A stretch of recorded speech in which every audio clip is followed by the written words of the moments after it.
준비했습니다. 기에르모 교수님은 현재 미국 스탠포드 대학교 교육학과에 정교수로 재직하고 계시며 교육 평가, 다양성과 정체성, 교육 형평성 등의 많은 연구 성과를 거두고 계신 세계적인 석학입니다.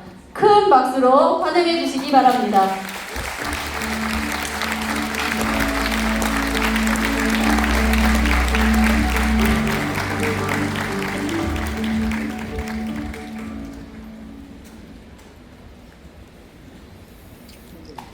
Thank you very much. I am very happy to be here. It's an honor. And I want to express my gratitude to the Changcheng-Namdong Department of Education and also to my colleague, Ms. M. Yong-myung, who was the link between the institutions and the people who are visiting today. Thank you very much for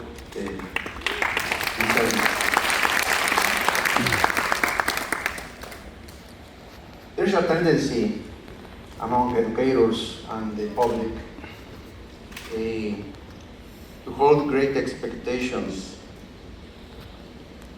about what technology can do in education. And every time there's an innovation, we think that those innovations are going to solve our problems and allow us to successfully meet our challenges. There's a truth about that, but probably the expectations are too high. And for those who are old enough, or those who have read about it, there was a time in which the technology of television and the technology of different technologies of information, recording, sound, and so on, were seen as a key to successful education. And actually there was an acronym for that, AV, audiovisual instruction, and everybody was crazy about it. It was a lot of great expectations about that. Things didn't work the way that we imagined. The reality is that if we are interested in using technology for global citizenship education, we need to have clarity about the limitations of available technologies. So we're going to be talking about two things, artificial intelligence and global citizenship education. And I want to make the point that key to doing that properly, to making that connection properly, we pay attention to what we call critical thinking. So before we discuss about critical thinking, let's talk about the main things in education for global citizenship. And we have these four aspects. That is the notion that we as individuals recognize that everybody in our society and in the world are connected, that our actions have impact, and that we should be able to live peacefully and resolve conflicts successfully and be respectful of people with diverse backgrounds. And that comes with also having a great sense of social justice and empathy, and that is not going to happen if we don't have an active participation in solving the problems of our world and our communities. So actually these ideas are taken from the UNESCO document on global citizenship and peace education. And I found it very illustrative, and actually I spent a long time processing all these ideas and having, studying how they are connected to, how can we make this happen if we are educating for a proper use of artificial intelligence in connection with global citizenship. So, before we start getting into more detailed discussion, I just want on a formal definition of critical thinking. I am just giving you an example. This can happen to us anytime that we go to the supermarket and we are interested in buying batteries. So we find the brand that we like. There's a pack with 18 batteries for $15.30. And there's another pack with 52 batteries and $44.27 is the cost. And there's this ad, buy the super savings pack. So if we just eyeball and we just pay attention to the announcement in yellow, we probably think that we are taking 3 times as batteries, we're going to be able to buy 3 times as many batteries for something that is less than 1/3. Less than 3 times the price for the 18 battery pack. So we may end up saying, well, I'm going to get more for my money by buying the 52 batteries. Well, the first thing that we have to be careful is that 52 is not exactly 3 times 18. 3 times 18 is 54. So probably what we want to do is multiply or divide the total cost by the number of batteries and see how much are we paying for each battery. So essentially, we would end up paying the 18 batteries, 88 cents for each battery, with the thing that is announced as the savings pack. Actually, we are paying a little bit more, which is 86 cents. So if we really are focusing on getting the most possible for our money, it would be better to buy even 3 packs of 18 batteries. We would be getting 54 batteries for 85 cents each. So, if you are a smart buyer in a market, you would do those things, those calculations automatically as a habit. There may be people who just believe the announcement of buy the super savings pack at face value and believe that actually they're going to be saving significantly, and that is not necessarily true. So essentially, this is one of the many aspects in which we can think about critical thinking. The critical thinker makes sense of experiences and information, and in our world, and probably more than ever before, we are exposed to conflicting, false, fragmented, irrelevant, or inaccurate information. And we have to compare all those pieces of information and evidence and make sense of them, and then make decisions, sound decisions, unbiased decisions, decisions that maximize the probability that we are going to be in the safe side. The critical thinker is able, in addition, to make independent and objective judgments. So, something that is important about our discussion is that critical thinking is a habit of mind. It's something that we do all the time in our lives. And actually, there is research that shows that if you want to educate individuals to be critical thinkers and make wise decisions about their lives, their families, who they marry to, how they are going to educate their children, and so on, you have to cover many aspects of life.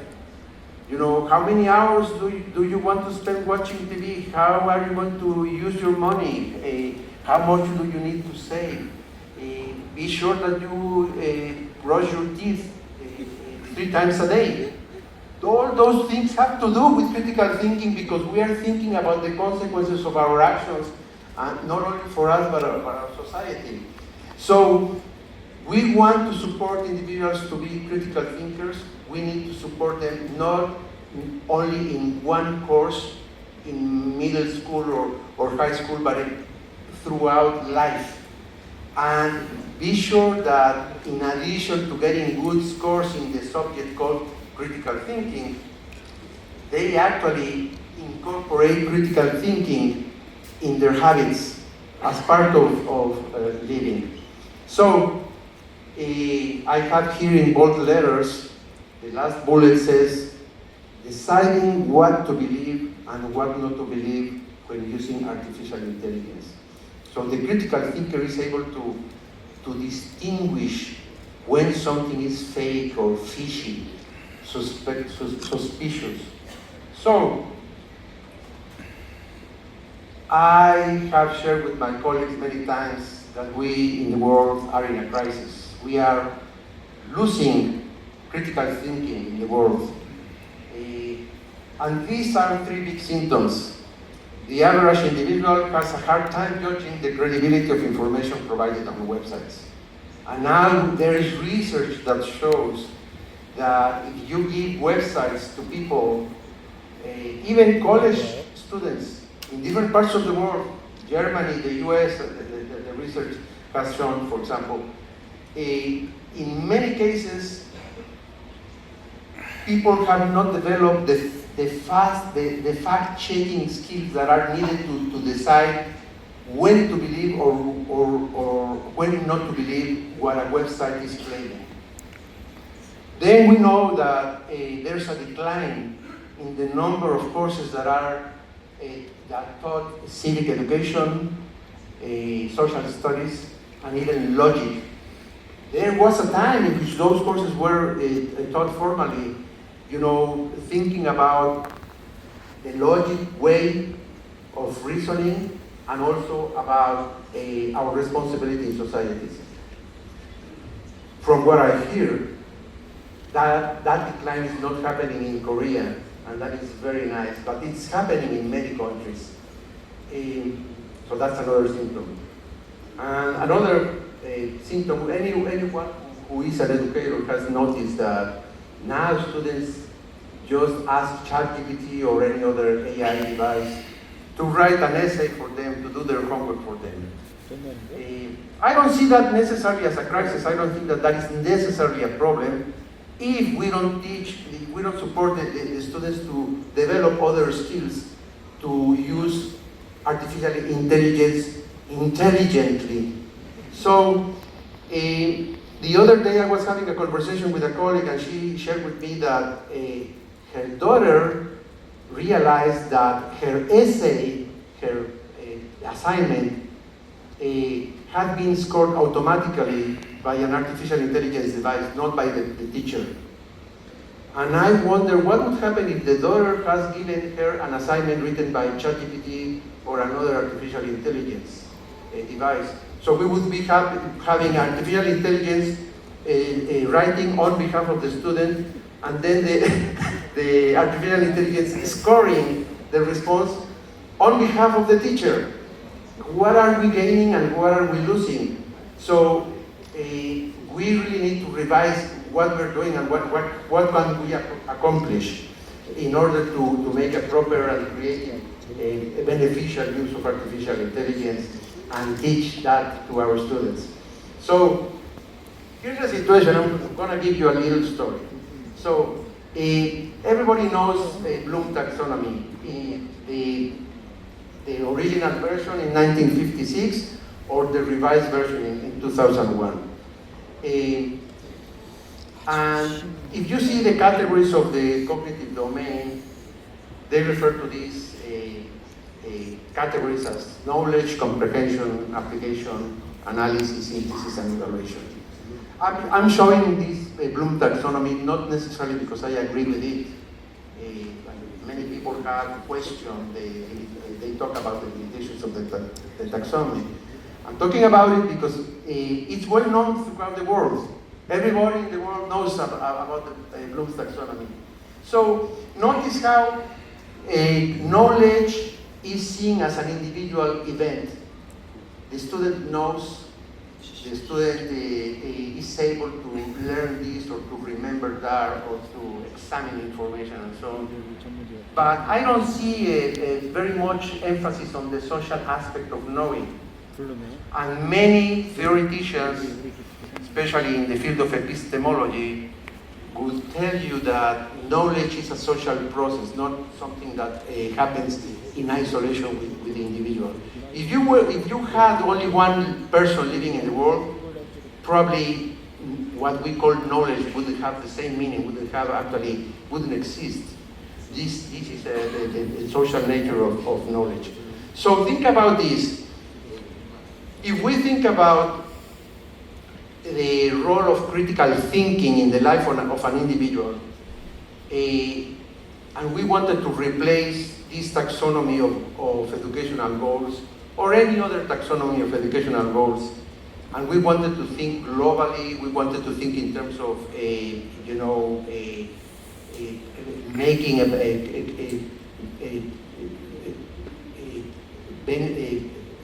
fruitful use of artificial intelligence, then we would think about goals like this: making meaning of experience, searching and inquiring, which is questioning, managing and optimizing information, integrating the views of many people, questioning and arguing, representing and sharing knowledge, interacting with AI.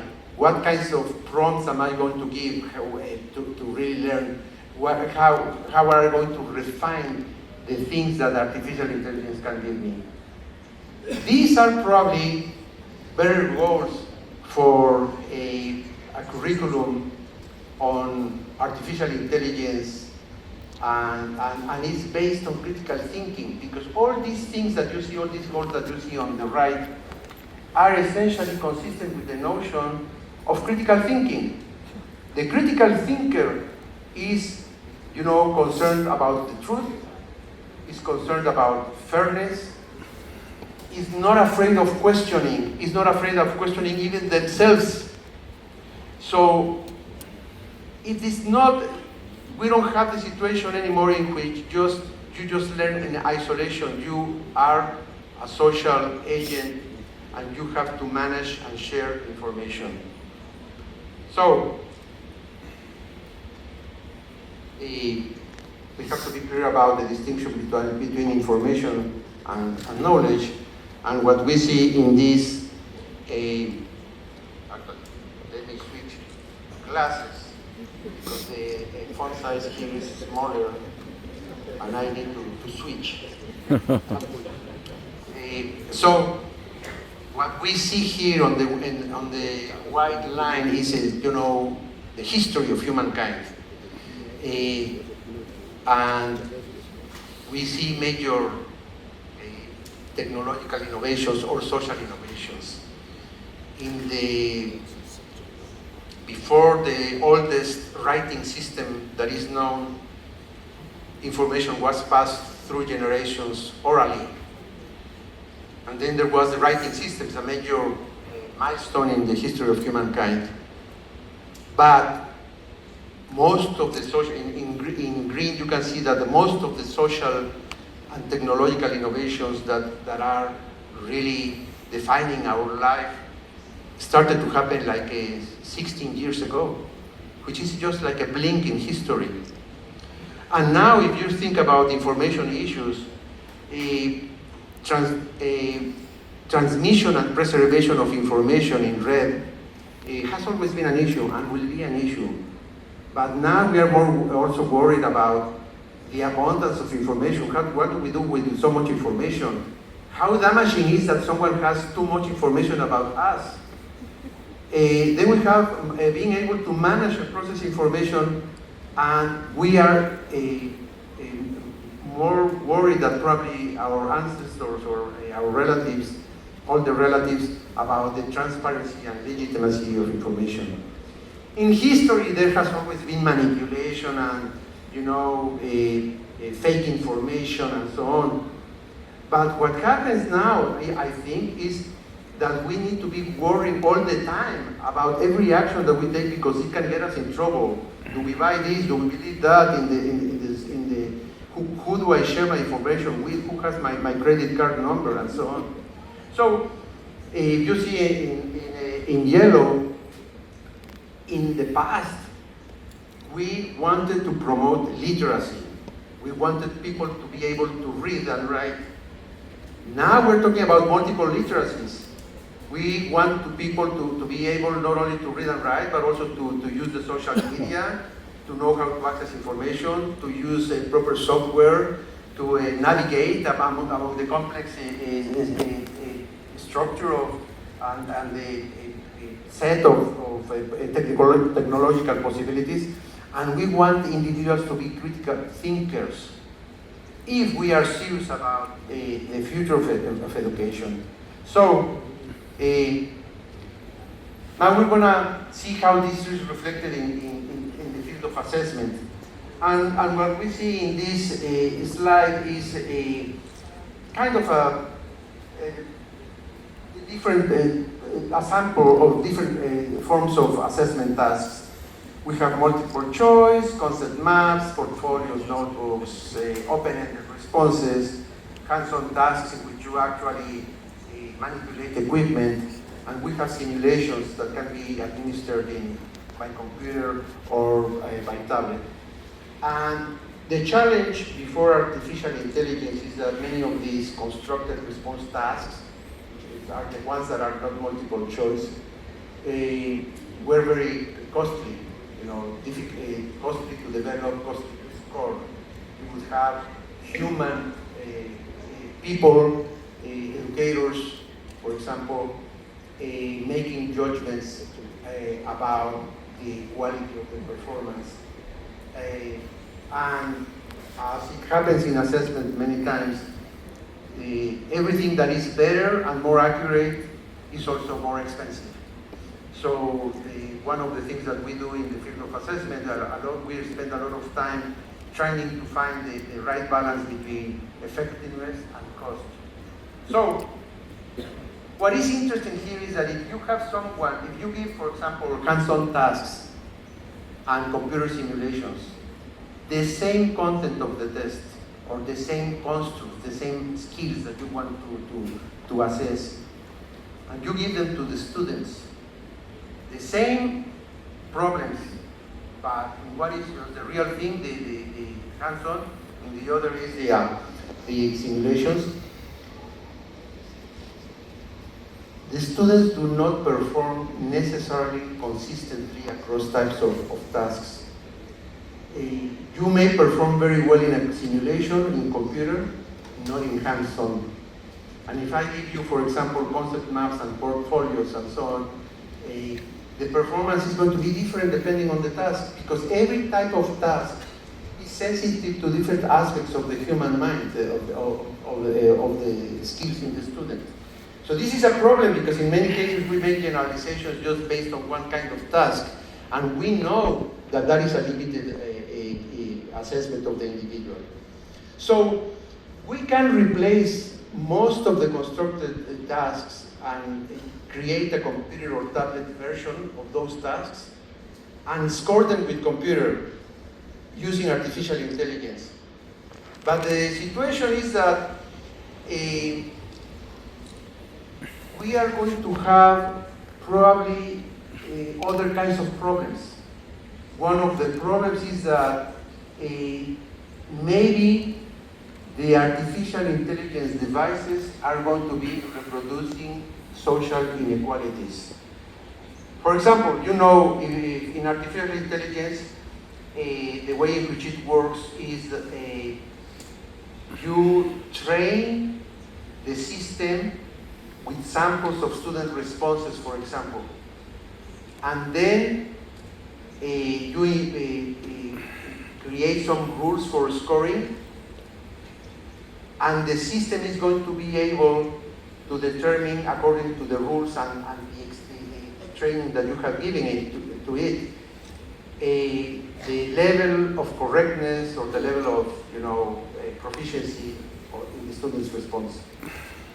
But you need, in order to be fair, you need to provide, to feed the system with a good sample of student responses. If the sample of student responses that you are using to feed the system doesn't reflect the variety of the population of students that you are testing, then you're going to have a biased system.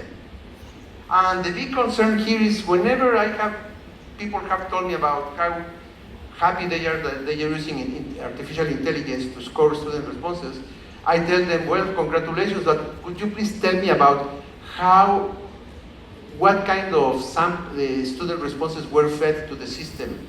Can you tell me about the sampling process? How systematically you decided which responses would be incorporated? They cannot tell me. They just say, well, it's supposed to be a good company, it's supposed to be a good system, it's good, it's working. So this is a major concern, and we're going to be increasingly facing these kind of challenges as we move on in the era of artificial intelligence. So today I am very historical in my mood. If I want to see how this is working in history, what trends can we identify, and what I did was to create this kind of a timeline from the 1900s to our current times, and see major milestones in educational testing in the US. So you have, for example, in the mid-1900s, there was this the College Board of Standardized Tests. He started using the Binet IQ test, and then we have notice this 1910, about mid-1910s, we have the first multiple choice items in history, and actually I found this interesting.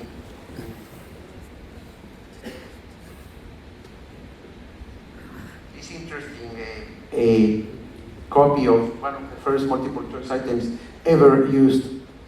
Anyway, you see all these things happening, and you see, for example, that between the 1990s and the 2000s, we have the race. Oh, sorry. The race. You know what I'm talking about. The raise and decline of performance tasks in large-scale tests. There was a boom, everybody was interested, and then the idea was dropped because people and companies, they didn't want to spend too much money. So the interesting thing is that we see that from the 1910s to the current times, multiple choice have been the predominant actor in testing.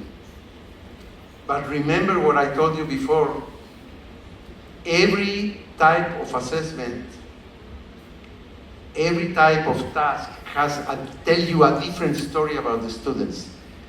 In order to be able to make good decisions about a student's knowledge or skills, we would need to have a good variety of tasks, because otherwise our judgments are going to be biased, limited. So let's talk.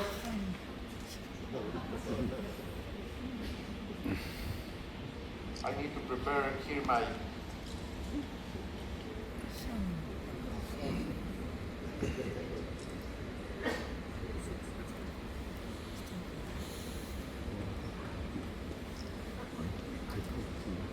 Okay, so let's talk about the college scholastic, the Korean college scholastic aptitude test. And here I need to quote my dear colleague Ms. El Jung-myung, because I wouldn't be able to give an accurate description. So essentially, this is what she writes, and I agree with what she writes because I have seen the same pattern in other parts of the world.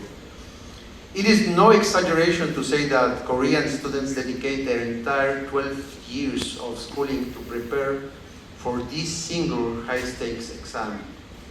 Since its introduction in 1994, the CSAT has maintained a remarkably consistent format for over 3 decades.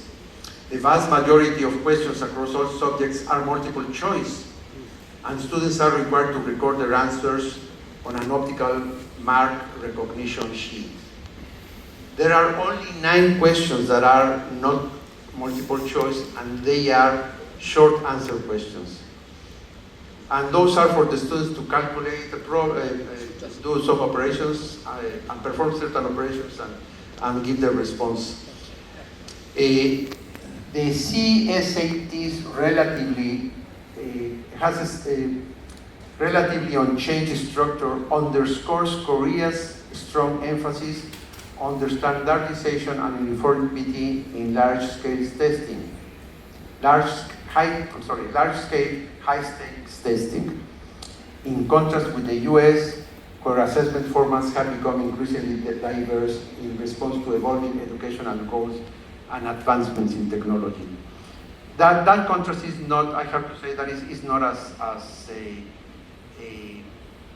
strong as we would imagine, but there's some interest to move in that direction. So the concern that we have here is that if we,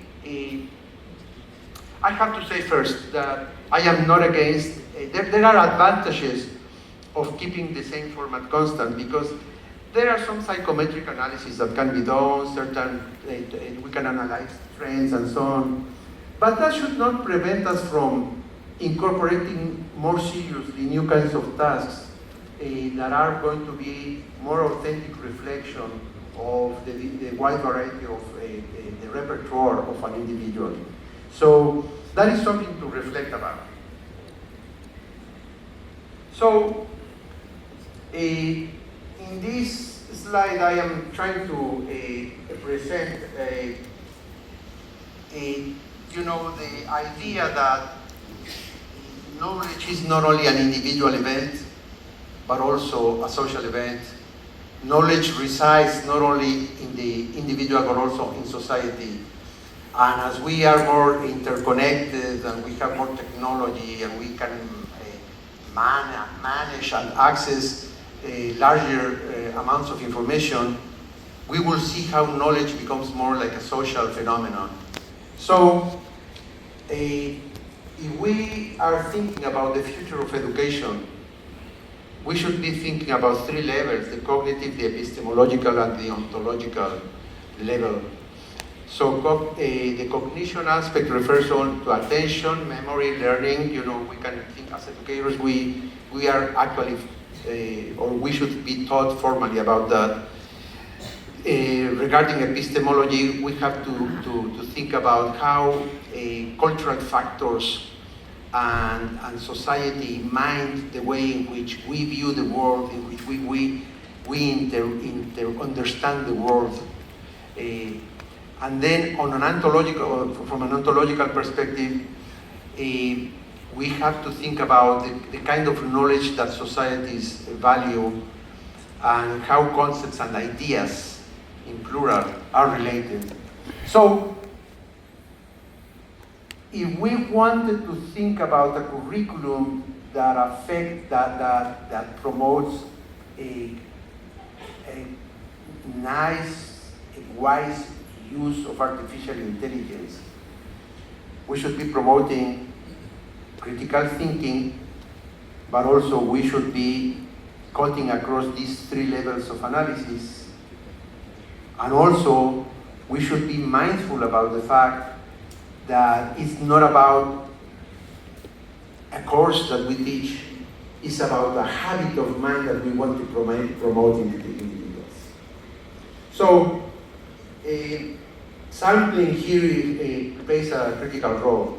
And what we have here in the pie chart on the left is kind of parsing out the different percentages of individuals of a given type of characteristic in a student population. And then the gumball machine is just representing the process of selecting individuals as samples that would allow us to make properly inferences about the individuals. But what is important here is not only is this perspective of sampling does not apply only to the people who take a test. It applies to the knowledge that is being included, that is being assessed in the test, and also the linguistic features of the test and the format. You know, when I told you about the fact that it is important to have different kinds of tests or different types of tasks represented, is because we're thinking in sampling terms. We want to have different kinds of skills and different kinds of knowledge represented. Not only multiple choice, not only as a given type of knowledge. We want to have a better sampling. The better our sampling is, the more fair our conclusions about the individual's learning and skills will be, and the more effective instruction will be. So, how much time do I have left? 2 minutes? Okay. Okay. Come on, thank you. I'm feeling better. So, this is just to make the case that about sampling and how important it is. So many years ago, I was involved in a project in which I was asked to develop hands-on tasks for students in Yupik communities in Alaska. Sometimes Yupiks are called Eskimos, just as a reference. They don't like to be called Eskimos, but they understand that not everybody is familiar with the different groups of native Alaskans. So I came to the community and I said, well, kayaks, they should be familiar to Yupiks, right? So I started studying about kayaks, and something that is very fascinating is that kayaks, the techniques for constructing kayaks have evolved over thousands of years, and it's not like somebody sat in front of a desk and tried to design how a kayak should be constructed. It's essentially over generations the culture develops ways of building kayaks, and one of the main things about kayaks is that they have to be built to the measures of the owner. So the span of my arms, the measure of my forearm, and other body measures are used to create a kayak. When the kayak is built to the measures of the owner, then there's safety, maneuverability, stability in the kayak, speed, and so on. So what you see here in these little things are the transparent slides, and this is the working sheet. Okay, so the problem here for the student is one of these 4 kayaks belongs to Henry, another kayak belongs to Larry. Which kayak is Henry's and which kayak is Larry's? So the task essentially, if you take the Larry's body measures, you will be putting them over the kayaks, checking the different measures, and then based on meeting different requirements, would say, okay, no other kayak would meet this kind of body measures criteria than this one. So this is Larry's and this is Henry's, for example.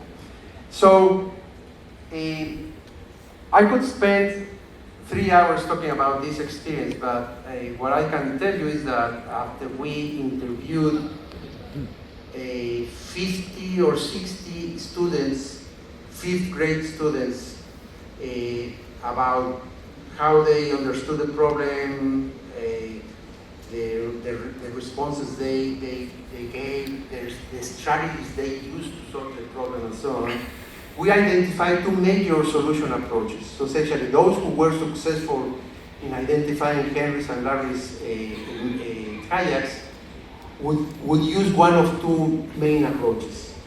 And based on that knowledge, we created the scoring rubrics. So the scoring rubrics say, well, if they use this approach, then the students should have done this or that or that. If they use this other approach, then we should see this or that or that. So then we went to Palau, which is like a 15,000, more than 15,000 miles away from Alaska. Obviously, the Palau kids have never seen or have not ever seen in the real lives, the kayaks. So, but obviously they understood what this was about, and we gave them exactly the same task. Guess what? We observed not only two of the solutions that we had observed in Alaska, but a third solution that we never thought about. And essentially what happened, I have 5 minutes left, okay, thank you. And I don't have the right glasses with me. So essentially, think about that. If we had scored with the rubrics that we had developed, the students from Palau, those who were creating a beautiful, innovative, and effective solution that we had not anticipated, would have been given a low score. So that is why it's so important to have good samples of students in the process of test development. So I'm going to give you in 5 minutes things like this. Knowledge is represented in differently in different cultures, and what we see here is just a notion like 1/5, represented very differently in the US, and if you go to Latin American countries, the notation changes tremendously. So it is very difficult it is risky to assume universality in the formats of tests. Think about this, I don't know if in Korea students are used to responding to these kind of formats, providing their answers in those kinds of formats. And the reality is that it's going to be difficult, that all the students that participate in international comparisons are familiar with those formats that are provided for them to give their responses. If you think about the time that the students need to spend figuring out what they need to do because they are not used to those strange formats, that's going to be a problem in terms of the fairness with which we score the students' responses. An important aspect here is that international tests drive educational practices. So many countries change their policies and their practices based on educational results from international comparisons. And what we see here is that over time, the number of countries participating in the two most important international tests, which are PISA and TIMSS, have changed now. And more countries participate in PISA, and fewer countries are participating in TIMSS. So we already have the situation that countries are making very serious decisions about their policy based on only one or two tests. And now even worse, it's becoming only one test that countries are paying attention to. So I'm going to skip this, but I'm just going to summarize here the future of education, global citizenship in an artificial intelligence literate society. So I invite everybody to reflect about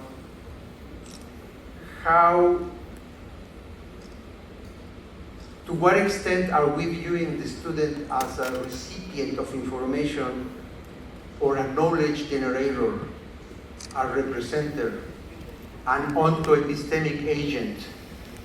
If I learn and know, that changes who I am. at the same time, who I am is influencing how I learn and what I know.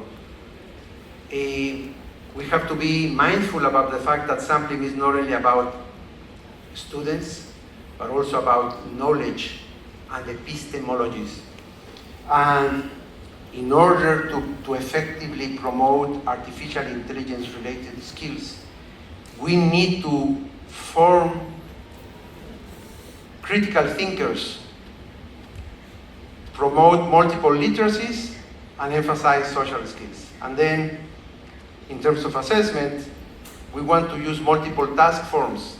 Only even if we are just using computers, we want to make sure that students are not just clicking on multiple choice items in computer, which is what's happening now. And then we want to make sure that those assessment tasks are related, there's a connection, a meaningful connection to the students' everyday life experiences. And the last one, we have to focus on patterns of responses, not necessarily or not only on scores. So, I made it. Thank you very much.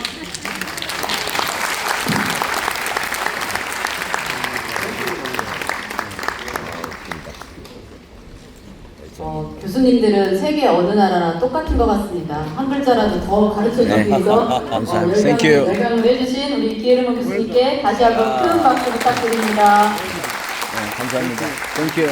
Thank you very much. 기조강연에서 기에르모 교수님께서는 인공지능의 발달이 문화적 다양성에 따른 지식과 학력의 격차를 줄이고 글로벌 시민성의 확산에도 크게 기여할 거라고 예측하고 있었는데요. 잠시 무대 위에 특별 대담 준비를 하겠습니다. 이번 충남 미래교육국제컨퍼런스는 세계적인 교육 동향을